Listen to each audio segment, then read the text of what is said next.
difficile à faire. L'économie durable est certainement très intéressante. L'économie a vocation plus sociale. On étudie tous les modèles économiques. Mais tant qu'on n'a pas épuisé ce modèle, tant qu'il n'a pas été saigné avec toutes les conséquences graves que ça peut avoir, on n'agira pas. On est mal foutus, nous, les humains. Hein. On va aller jusqu'au bout. On va aller jusqu'au mur. Il faut revenir à un capitalisme industriel, un capitalisme d'entreprise manufacturière, etc. Mais ce déplacement, ce retour se fait de façon extrêmement difficile. On vit encore avec cette forme de capitalisme où on rémunère et on récompense de façon extraordinaire tous les gens qui sont bons aux manigances financières. Et finalement, on se retrouve avec un capitalisme industriel qui est très amenuisé. Des travailleurs dans le secteur manufacturier dont le pourcentage est réduit de façon importante. Les syndicats qui ont perdu leur pouvoir, bien sûr, en conséquence. Donc, des inégalités extraordinaires qui se sont établies depuis ça a commencé là aussi dans les années 80 et ça a culminé en 2008, mais on n'en est pas sorti véritablement encore.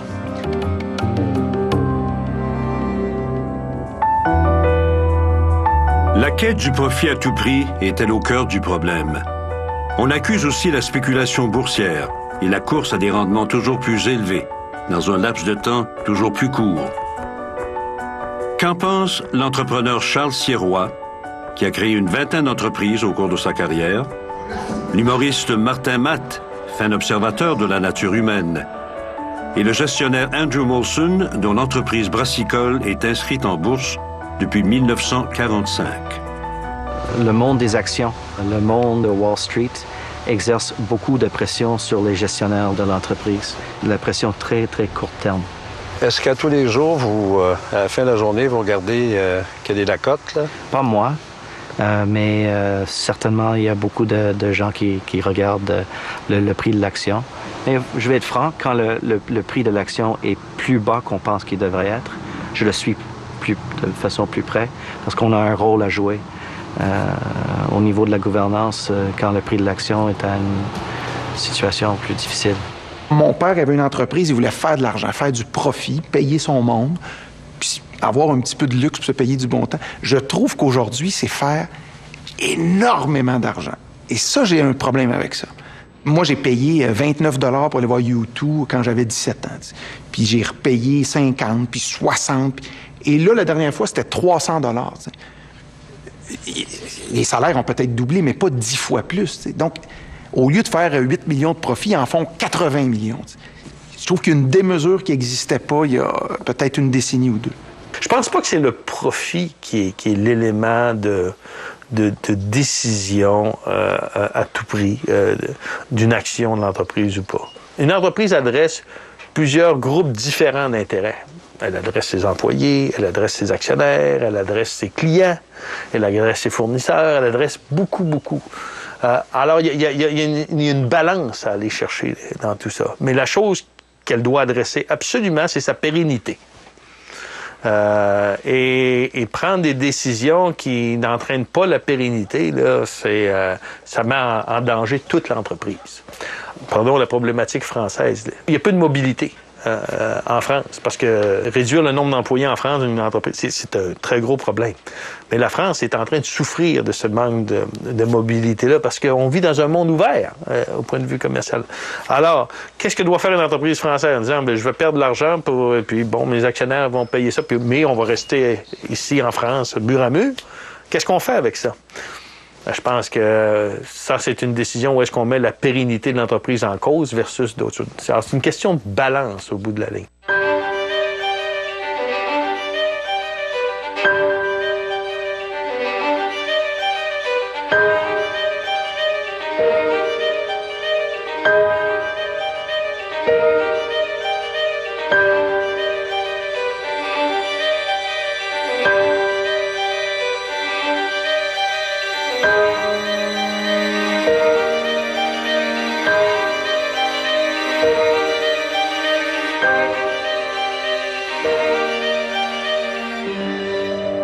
Il y a des gagnants et des perdants au jeu de la mondialisation.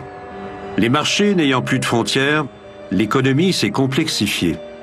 La délocalisation a bouleversé le monde du travail et à court terme a contribué à creuser les inégalités dans les pays développés. Marcel Duthil est un témoin privilégié de ces grands chambardements. Son entreprise, Groupe Canam, exploite 21 usines au Canada et aux États-Unis, ainsi que des bureaux d'ingénierie en Roumanie, en Inde et à Hong Kong. Comme le millionnaire du web Alexandre Taillefer, il perçoit plutôt positivement les effets de la mondialisation. Mondialisation, ce que ça va faire avec le temps, c'est ce qui est arrivé au Japon. Aujourd'hui, on parle de la Chine, on parle des Indes, puis tout, mais souvenez-vous, après la guerre, c'est qui vendait des choses bon marché, pas cher, avec de la main-d'œuvre pas chère, puis tout? C'était les Japonais. Puis la société japonaise, aujourd'hui, est rendue une société sophistiquée, riche, puis qui a une qualité de vie correcte. La mondialisation fait réajuster à la hausse les conditions de travail sur une période de long terme. OK, là, ce qui se passe, mettons, au Bangladesh, c'est connu par le monde, ça peut plus se répéter.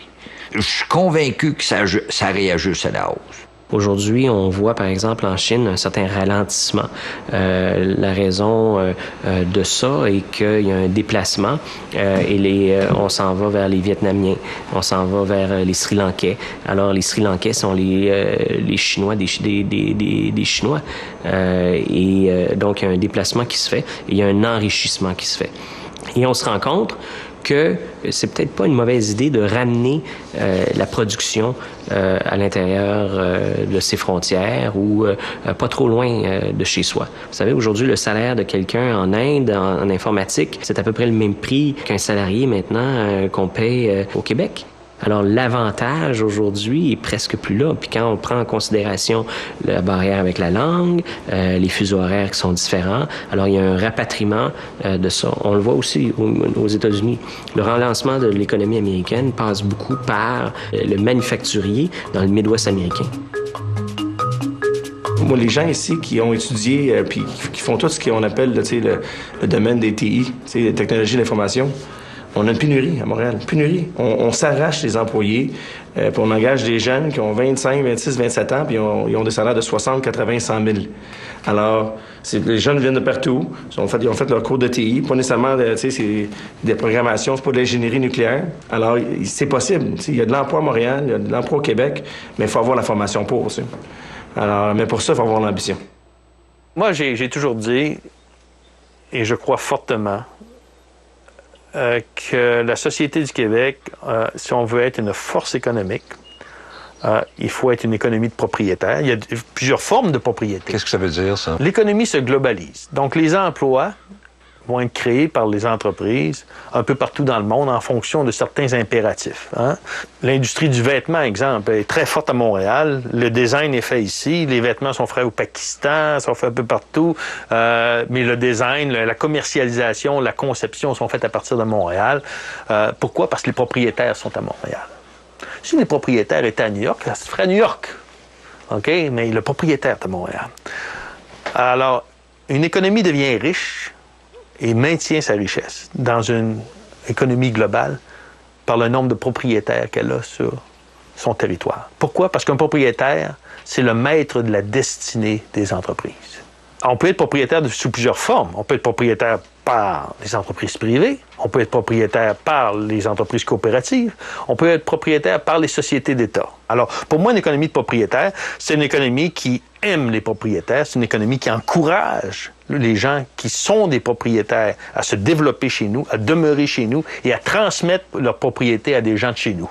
Et ça fait une force économique. Toutes les économies qui sont riches, toutes les villes qui sont riches, où est-ce qu'il y a de grands musées, où il y a beaucoup d'activités culturelles, sont des villes où il y a beaucoup de propriétaires dans ces villes-là. Il y a des effets pervers à la mondialisation. Oui, pervers dans un premier temps, mais positif à moyen et à long terme. Okay. La délocalisation, par exemple, ça se fait de plus en plus d'un pays industrialisé, là. On décide de dire, bon, on produit plus ici, on va le produire ailleurs parce que ça coûte moins cher. On va aller en Chine, on va aller au Bangladesh, on va aller... Mais ça, c'est pas pervers, ça. Vous trouvez que c'est pervers, vous? Bien, je vous pose la question. Ça l'est, en tout cas, pour ceux qui perdent leur emploi. C'est triste pour celui qui perd son emploi. On peut dire que c'est pervers dans ce sens-là, mais dans un contexte mondial. Ça augmente la productivité, ça augmente l'efficacité. ça augmente la compétitivité. Okay?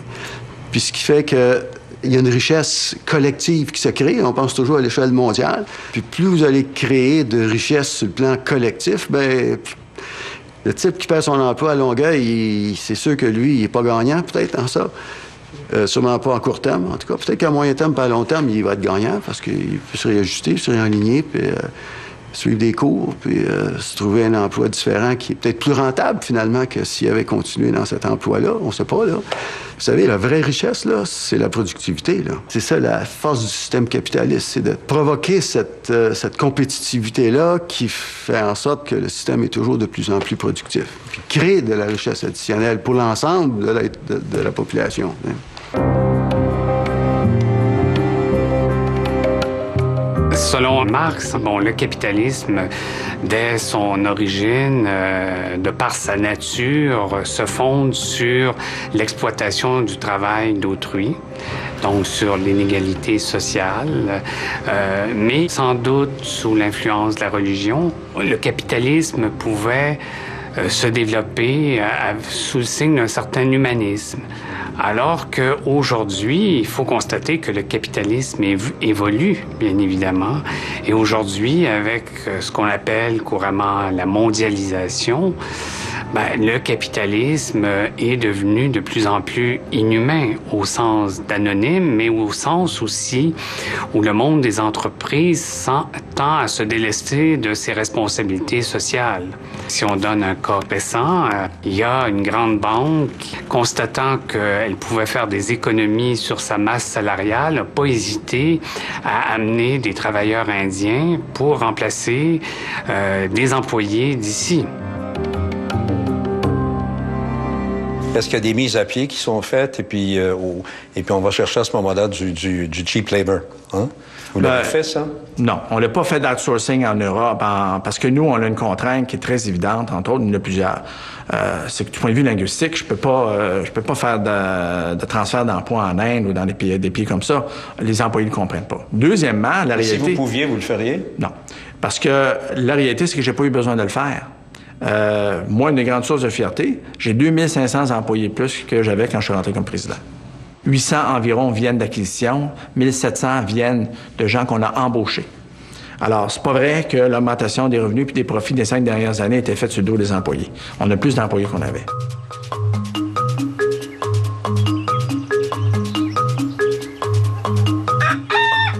Coq, là, lui, là, je te dis, qui est dangereux. Quand il me regarde, là, puis là, il tout le temps là, il veut me picosser. T'as dit que c'était un numéro.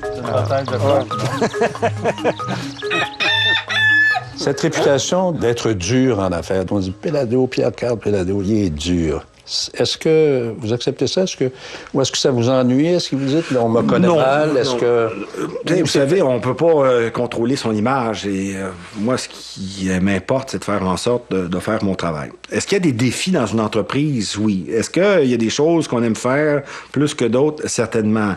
L'imputabilité, c'est pas un concept à géométrie variable. L'imputabilité, elle existe du matin au soir, de la semaine au week-end.